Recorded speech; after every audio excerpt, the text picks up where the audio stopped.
Assalamualaikum warahmatullahi wabarakatuh. Ibu bapak hadirin pemuda-pemudi sebangsa setanah air dimanapun kalian berada. Kembali lagi bersama Gus AA dalam channel Tanda Tanya Politik Semakin Tidak Semakin Asik. Saya sekarang berada di daerah Braga, bro, depan Museum Konferensi Asia Afrika. Kopi dulu, bro.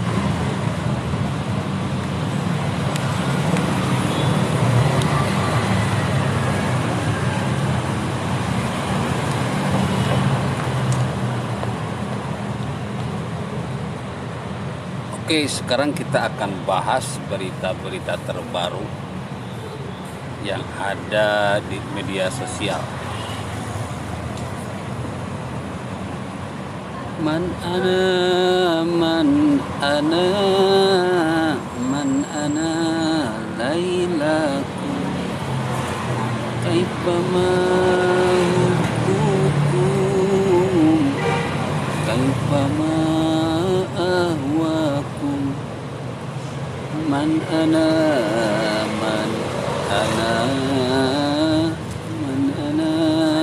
lailaku kaifama hukum kaifama ahwakum.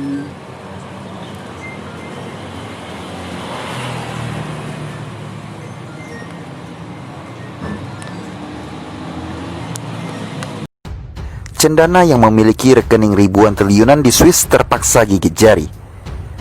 Tak hanya Yayasan Super Semari yang disita negara, sebentar lagi harta karun yang tak habis dimakan 7 turunan juga akan ikut tersita.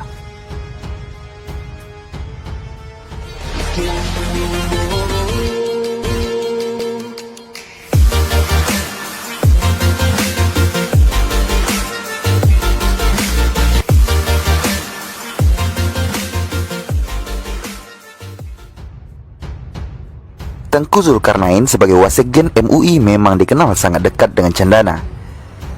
Segala isu anti pemerintah mulai dari PKI, anti Cina, hingga segala kebijakan pemerintah ia serang.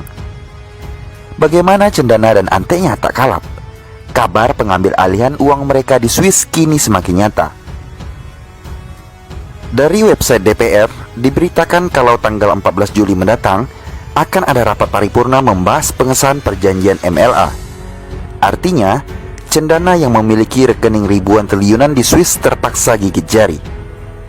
Tak hanya Yayasan Super Semari yang disita negara, sebentar lagi harta karun yang tak habis dimakan 7 turunan juga akan ikut tersita. Ini membuat mereka semakin panas. Isu PKI semakin gencar hingga menggerakkan alumni PA untuk apel siaga ganyang komunisme. Padahal, PKI sendiri tak pernah ditemui wujudnya. Setelah frustasi mengaku bendera PKI yang dibakar bisa dicetak sendiri, kini main apel-apelan. Termasuk antek mereka di MUI yang bernama Tengku Zulkarnain. Tiba-tiba, ia mencela kebijakan pajak yang memang sudah ada sejak zaman Pak Harto. Berikut cuitan Tengku Zulkarnain. Punya rumah kena pajak, punya tanah kena pajak, punya mobil kena pajak, punya motor kena pajak, punya usaha kena pajak, ada penghasilan kena pajak, dan lain-lain.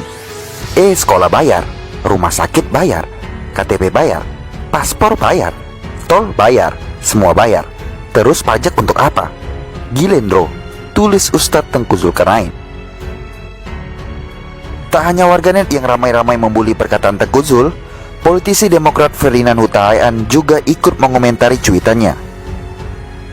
Zul, yang kena pajak itu orang mampu. Mengapa orang mampu dipajak? Supaya orang miskin dapat dibantu. Kenapa motor mobil mau dipajak? Supaya ada biaya bikin jalan dan merawat jalan yang dilewati mobil mewahmu. Kenapa tanahmu, rumahmu dipajak? Supaya yang tak punya rumah bisa dipelihara negara. Cerdas dikitlah, tulis Ferdinand Huta-Heian. Kita semua sadar kalau Tengku Zul cuma salah satu pion Cendana yang digunakan untuk memanaskan suasana. Mereka dibayar agar terjadi kegaduhan dan pemerintah tak fokus dalam bekerja, khususnya bekerja menyita aset Cendana. Maka suara-suara nyaring orang ngaku ulama dan tak tahu malu seperti Zul ini sangat diperlukan. Dulu saya sempat membahas pernyataannya mengenai Soeharto satu-satunya presiden yang memutus hubungan diplomatik dengan Cina. Dalam artikel saya menyebutkan kalau justru Soeharto sangat dekat dengan konglomerat berdarah Cina. Bahkan mereka mengaku jadi sapi perahnya ala politik era Soeharto. Memang tak ada yang bisa dibanggakan dari warisan Soeharto. Kemakmuran yang dijanjikan nyatanya hanya fata morgana. Benar kalau negara ini pernah swasembada beras, tapi pembangunan tak menyentuh pulau terluar Jawa. Emas Papua diberikan ke Freeport secara cuma-cuma tanpa memikirkan nasib penduduk lokal. Soeharto lebih senang menggarong uang negara untuk memperkaya keluarga dan kelompoknya. Kalau memang benar zaman Soeharto rakyat diutamakan, coba jelaskan dari mana harta 7.000 triliun milik Cendana. Kesejahteraan hanya milik mereka saat berkuasa beserta kroninya. Apakah satu-satunya prestasi Soeharto hanya menumpas komunis? Ini seperti jenderal-jenderal dulu yang menumpas gerakan Diti dan sebagainya. Pantasnya dia jadi panglima TNI saja, tak usah jadi presiden. Soeharto yang memiliki gelar predikat presiden terkorup tak pantas dikenang lagi. Kalau di luar negeri, setelah ia lengser, sudah seharusnya seluruh hartanya disita negara. Sayang sekali, era reformasi saat itu penuh gejolak dan krismon peninggalan Harto hingga pemerintah tak fokus mengusut kekayaan Cendana. Era kepemimpinan CKS juga sama saja. Meski memimpin 2 periode, nyali SBY tak ada seujung kuku Jokowi. Bukannya menyita aset Cendana, ia malah ikutan jejak Cendana menggarong uang negara lewat Senturi dan lainnya. Kini, harapan terakhir bangsa ada pada Jokowi. Bersih-bersih yang dilakukan di eranya telak memukul lawan. Dirinya menjadi sasaran tuduhan antek PKI, komunis dan sebagainya. Tapi, bukan Jokowi namanya kalau cepat menyerah. Justru ia semakin gerang menyita aset hasil korupsi mereka.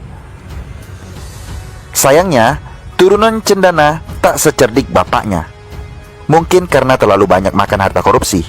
Maka isu yang dijual adalah isu basi mengenai PKI, termasuk menyewa preman berdasar dan pasukan demo odong-odong.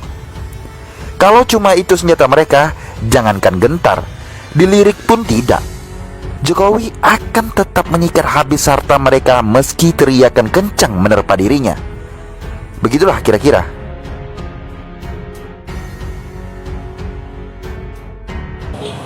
Jadi Ustadz Tengku Zulkarnain ini memang manusia yang sangat disenangi oleh iblis. Ustadz Tengku Zulkarnain ini adalah manusia yang paling disenangi oleh iblis, yang paling disenangi oleh setan. Dengan mulut busuknya ini berkedok ulama, dia berperan sebagai qalu ataj'al fiha may yufsidu fiha wa yasfiku dima. Orang-orang yang selalu bikin kerusakan dan permusuhan di muka bumi. Padahal manusia itu diciptakan menjadi pemimpin, bos. Pemimpin yang memimpin. Minimal manusia ini mampu memimpin hatinya, memimpin pemikirannya, memimpin lisannya, dan juga memimpin perbuatannya, minimal. Dalam artian memimpin dirinya sendiri, memimpin keluarganya agar tidak berbuat zalim di muka bumi ini. Sementara si Tengku Zulkarnain ini tidak hanya berbuat zalim pada dirinya, tidak hanya berbuat zalim pada keluarganya. Orang ini memang bajingan, memang penjahat, berbuat zalim kepada rakyat Indonesia, bangsa dan negara Indonesia. Ini serem, Mas Bro. Ustadz Tengku Zulkarnain ini manusia binatang, manusia setan, atau juga manusia iblis. Alladzi yuwaswisu fi sudurin nas. Mereka menebarkan kejahatan ke dalam dada manusia. Kepada rakyat Indonesia dimanapun kalian berada, dari Sabang sampai Merauke, saatnya kita melakukan revolusi otak, revolusi akhlak. Kenapa ini penting? Agar Indonesia yang kaya raya ini, meskipun kita tidak nikmati sekarang, mudah-mudahan bisa dinikmati kekayaannya ini oleh anak cucu kita. Mari kita berjuang bersama Jokowi untuk mengembalikan aset-aset negara yang sudah digadaikan oleh Orde Baru, untuk mengembalikan uang negara yang sudah dirampok oleh Orde Baru, untuk mengembalikan uang rakyat yang sudah digondol oleh Orde Baru, Cikeas, Grup Kala, Bagri, dan teman-temannya. Gak usah takut dengan ulama-ulama penjilat seperti ulama-ulama khilafah, FPI, HTI, PKS. Itu ulama penjilat.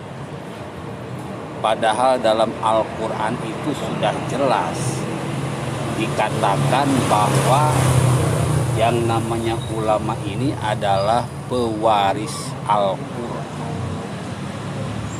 Tsumma awrasnal kitabal ladzina astafaina min ibadina.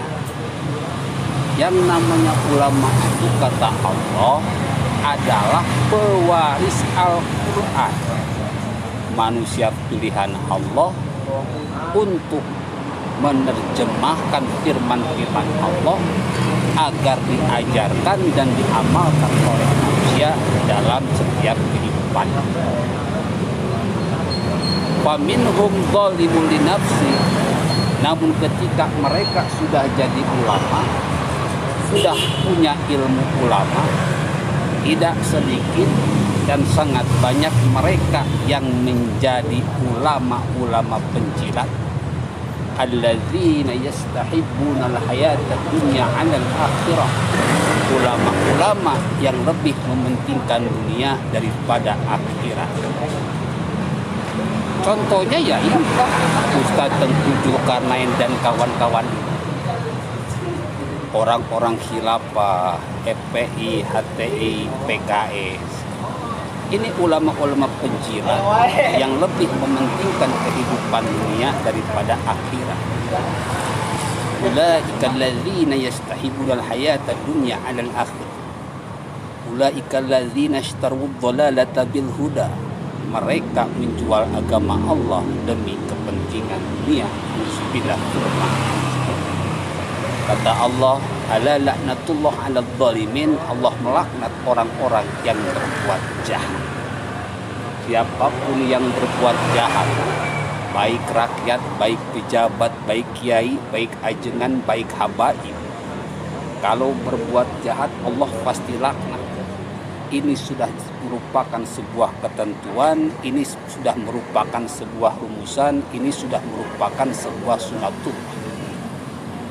Jadi sekali lagi kita rakyat Indonesia, satukan hati, satukan pemikiran, satukan lisan, satukan perbuatan untuk mendukung Jokowi, meskipun harus bersimpah darah, bertaruh nyawa, bertaruh harta dan tenaga.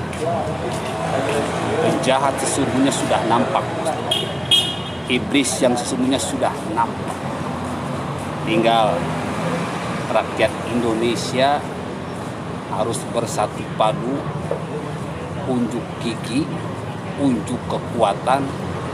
Kita hancurkan anjing-anjing perusak ini, iblis-iblis perusak NKRI ini dari Indonesia.